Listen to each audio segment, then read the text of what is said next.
Hello and welcome. Today I want to show you, as Rebecca said, the Talk to My Data app. We call it a template, and I will go into the details of what that means. I myself, with DataRobot for 7 years, have worked in various areas and am now working on these sort of more strategic areas of our platform. So with that out of the way, let me share my screen, and I hope you can all see that. Maybe Rebecca can give me a thumbs up once it is coming up. Perfect.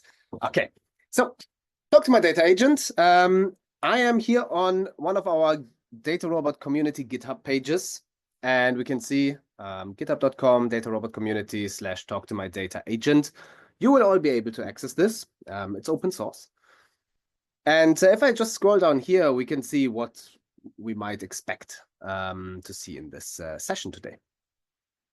So talk to my data. It delivers a seamless talk to your data experience. And we have a little demo here, but I'm going to show this in more detail.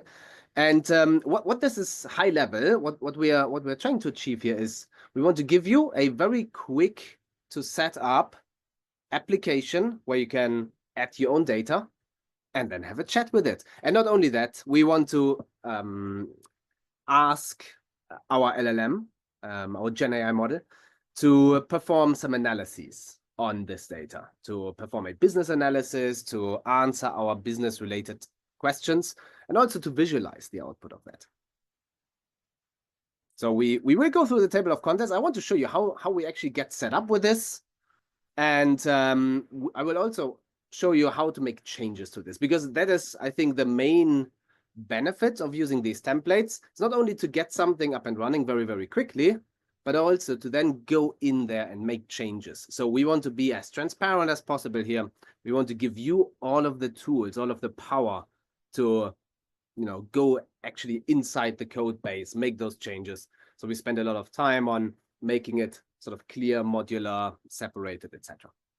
But you will be the judge of that.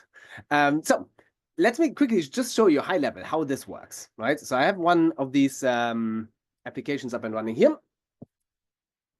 So what I can do is I can upload some data. I already uploaded some data here. I might find another data set that I can add here. Let's take this time series data, just drop it in. You can also connect this, by the way, to our DataRobot catalog, the data catalog that we have inside the DataRobot platform.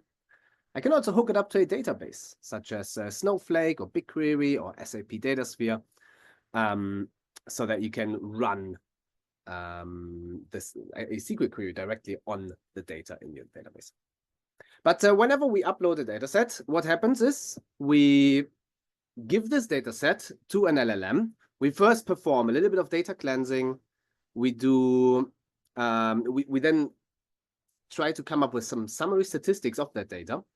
And then we present that to our LLM and ask it to give us a data dictionary.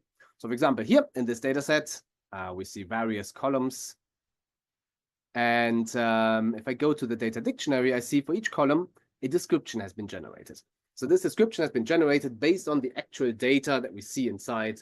We ask the LLM to give us a little bit of that. And that, of course, is to help further analysis steps again, right? So when I'm now going to ask a question about this data, we then also present this data dictionary to the LLM so it knows a little bit more what is going on. And then, of course, here, this is the data set that I just uploaded, some time series data, and I can see again the data dictionary. So with that data uploaded, I can now go and have a little chat with my data. Oh, there's something already coming up, so let me just open a new chat. And I can now ask a question, for example, about my sales. So I don't know, show me the sales of my time, let's say. And the LLM is now, of course, the task is going to be find the correct data set based on the descriptions and then perform the analyses, at which here in this case, we're going to run Python code on the data set, which is stored as a pandas data frame behind the scenes. And then we also ask it to generate some charts for us. And we can see there's a local mode. There's also the Snowflake mode. So if I wanted to, I can connect to a Snowflake database, in which case we don't run Python, we run SQL. So we can sort of switch between these modes, the local mode and the run SQL on the database directly mode. Okay, so that's going to take some time. It needs to understand, and the part of the magic here, and I'm going to go a little bit into detail on that as well, is we're not only asking the question once to our LLM, we make sure that the LLM actually gave us code that can actually run, and it did understand the question correctly. So there's a lot of inflection happening behind the scenes here, so that the LLM, some LLMs are better than others at generating Python code, right? As we all know, some are really bad at it, some are excellent at it. And we basically have a retry logic built in here to make sure that, you know, if it messes it up, we get the correct code out. So here we go. We see now the code has been generated. The analysis result comes up. So this is the output data set. And the code, I can quickly have a look at this. So this is what the LLM has generated for us now. So it says, okay, let's group our sales by the store and the date, and rename some columns apparently, and then it returns that to us. And the next steps are going to be answering my actual question here of showing us a plot of all of that. So here we go. Okay, nice. There's my total sales over time. That looks pretty good. And it even broke it down by stores. And it gives me some insights. And it even suggests some follow-up questions, right? So I could now go from here, continue the conversation. I can also load up a previous conversation I had with another data set. And yeah, you see the point, right? So how do we get started with this?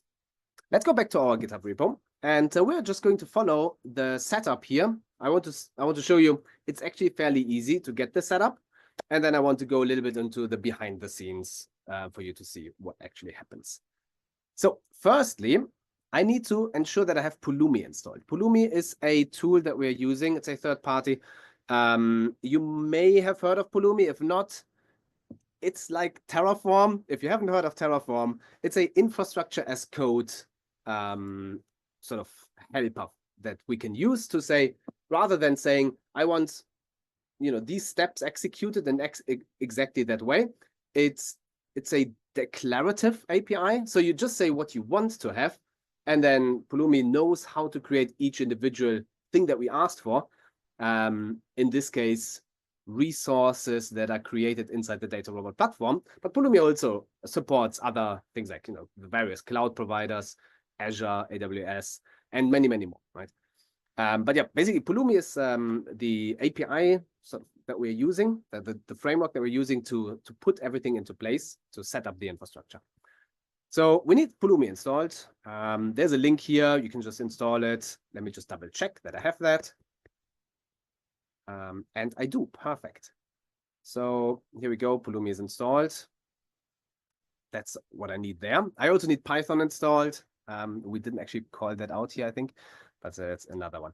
And then I'm going to clone this repository. So I will just take that link here and clone that.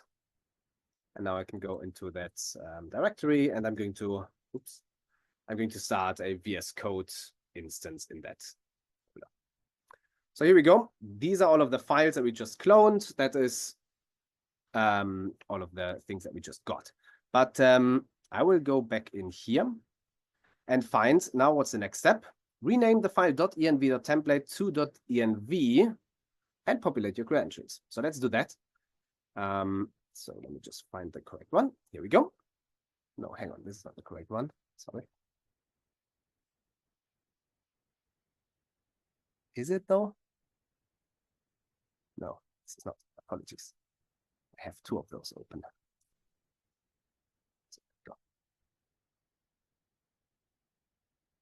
Now, this is nice and empty. Okay, perfect. So I find the file .env.template, and I'm being asked to make a copy of that. So let's do that.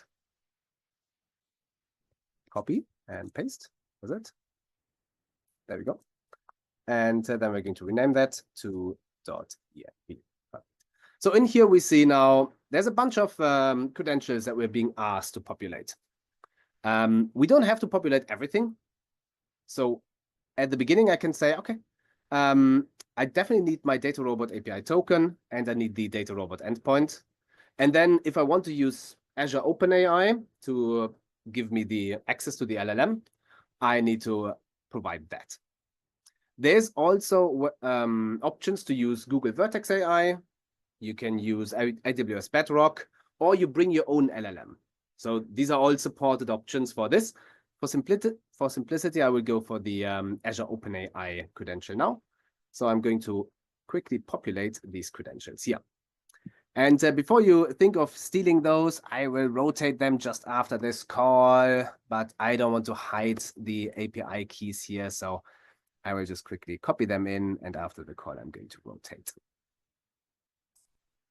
So here we go. Copy that and paste it in. Perfect. Okay, so with that, I'm finished here. Let's quickly hide that.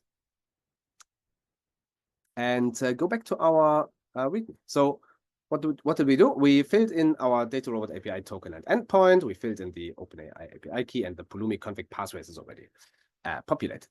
So now the next step is going to be, in a terminal, run Python quick start your project name. So that's, which one is it? This one here. No, sorry, this one here. So let's open up a terminal. And we're going to say Python quick start. And I'm going to call it my demo. So to my data. So what is Python? What is this quick start program going to do? It sets up a Python virtual environment for us. We could do that manually, but it's a shortcut. It then sets up one of those Pulumi stacks for us. So in Pulumi, everything is organized into stacks, which basically holds all of the different resources that are going to be created now for us. And then it runs everything for us. So if I make this a bit larger here, we can see what is going on. So Python requirements are being installed, and then we will see what is happening. You can see we're using UV. It's a Python sort of package manager, which I can definitely recommend using. It is roughly 100 times faster than standard pip. I just love to see it. It's much easier to use. So let's give that some time here to install everything, and we should see what are the next steps.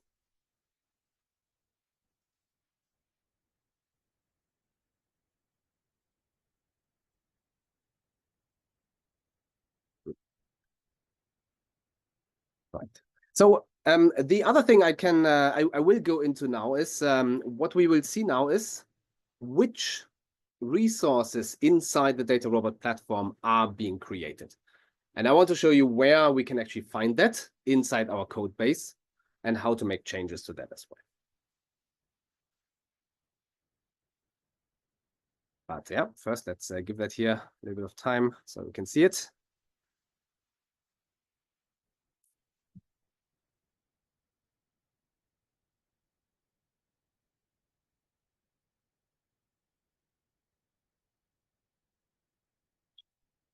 Thinking 1 minute longer than I was hoping to.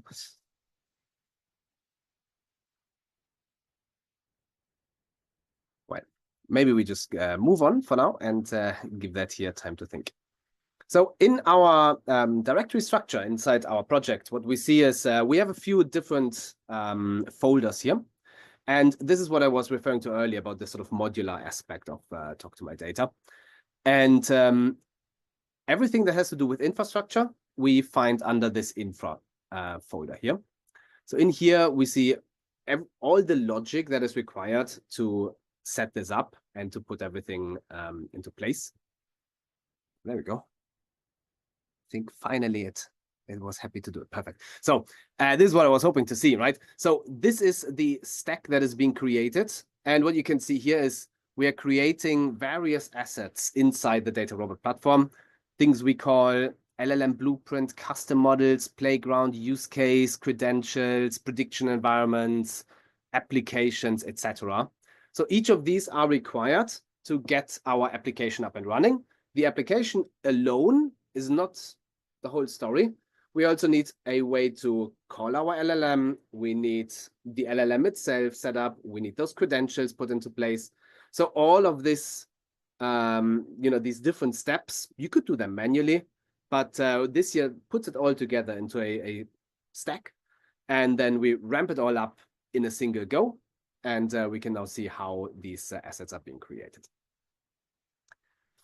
So what actually happens here is a Pulumi program is being executed, and for that I can go into this Python script, main.py, and if I make that a bit larger, we see this here is the main logic that is being executed. So you can see we are using this library called Pulumi DataRobot.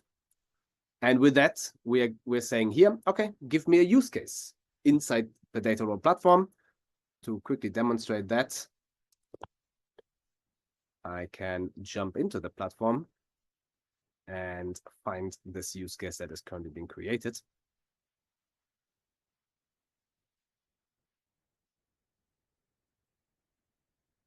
And here we go, right? This is the demo talk to my data project that I just set up. I can see there is a so-called playground in which we will see our LLM. There we go, there it is, right?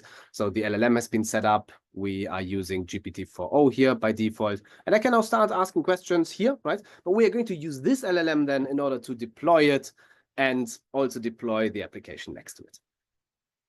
So just to demonstrate these things here, the different assets or resources we are creating here, they're then reflected inside the DataRobot platform.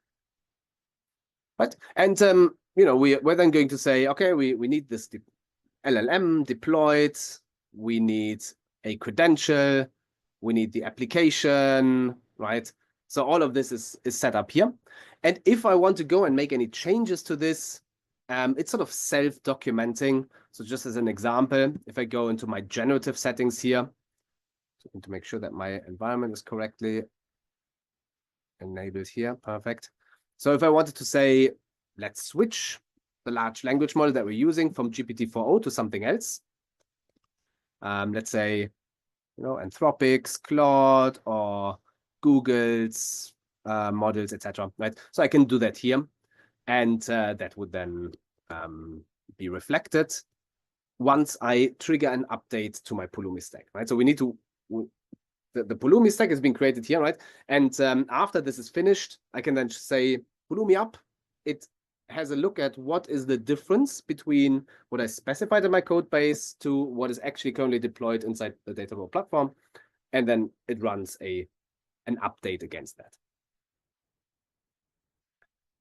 Alrighty, so this is all going to, it's going to take a few more minutes. We don't need to wait for all of this to happen. I just wanted to quickly go through a few more details here. So the infra, that is all about infrastructure. That is all about how to set up the various resources that we need in order to get our application up and running. But we can also see there's a front-end folder here. And the application itself that we just seen is a Streamlit app, right? So we can see here, this is the Streamlit app as it's running inside our platform. And if I wanted to, I could also run this locally. I can then make changes locally. If I'm happy with my changes, I will deploy it again, right? So that's the beauty of it. It's very easy to quickly iterate, make the changes locally, and then deploy it to where you need it again. I'm not going to go into the actual logic of Streamlit. You can find that yourself. Last but not least, we also have this utils folder, and this is where the main logic happens. So just as an example here, I want to show you how this works in the background. Let's say we are asking our LLM to provide to us a data dictionary, right? So the explanations of our data set that we uploaded. I can find that here. Dictionary. No, hang on.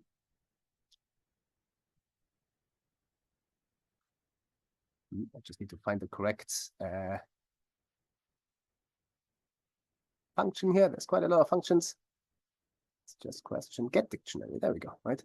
So we have this get dictionary function here. The way this works is we take the data set, comes in, we then create this, sample it, we create some summary statistics, then we batch it, and but by columns, right? And we just send 5 columns at a time to our LLM.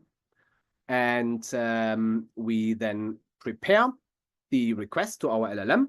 So this here should look familiar to anyone who has done anything with OpenAI or LLMs, right? So we have this chat completion parameters. That's all using the sort of standard OpenAI terminology, where we have a prompt, we give the sample data, summaries, etc. And then we send it off to our LLM client. But here's so we're using a library called Instructor. And Instructor's library is a very clever one. You can provide a Pydantic base model. So just have a look at that here, the dictionary generation model. If I look at that, it's very simple, right? So I'm going to say, I want columns, it's a list of strings, and I want descriptions, a list of strings. And then I'm going to ask my LLM, please give me something that looks like a list of strings and a list of strings, right? And this will then, like this instructor client here, will then ensure that it actually does look like it, right? And if it doesn't, it asks again and again and again. Right, so that is the behind the scenes. Now I want to quickly give you a very quick sneak preview on how can we change the LLM. So I'm in a finished project here. So if I quickly go Pulumi stack, I see there's stack information here, right? And what we can do is we can, in our .env.templates, we see there's a little bit of logic in here, which says, if I want to use an existing text gen model, then I can also provide these, text gen registered model ID or text gen deployment ID, and then use that instead of the sort of built-in LLM that we used now. And going into my DataRobot platform, I actually have one here, which is basically an Anthropic wrapper. So I'm calling Anthropic directly from this model that I deployed. So inside is just a call to Anthropic, to Anthropic's API. So this is something I can very quickly set up inside DataRobot, get myself a deployment. And if I want to use that, all I would have to do is set the deployment ID in here. I'm not going to run it now because I think I'm running out of time, unfortunately. But basically what I would have to do is I say, give me, apologies, there's this Zoom thing in the way. Give me that deployment ID with that Anthropic wrapper running. And I just copy paste that in here, comment that out. And then I need to do one last change, which is switch in my settings generative. I switch this LLM to say deployed LLM. And with that, I'm now ready to set up this sort of provided LLM that I just created. And I did deploy that earlier as well. It's going to be slightly invisible because the app looks exactly the same. But this here is basically using the Anthropic. It's Sonnet 3.7 in the backend. The code normally is a lot more verbose than what you get from GPT-4o. So this is sort of how you can tell the difference, comparing this here to this here, right? And normally the output is a little bit more intricate. It shows us more details. It's just how different LLMs behave to each other, right?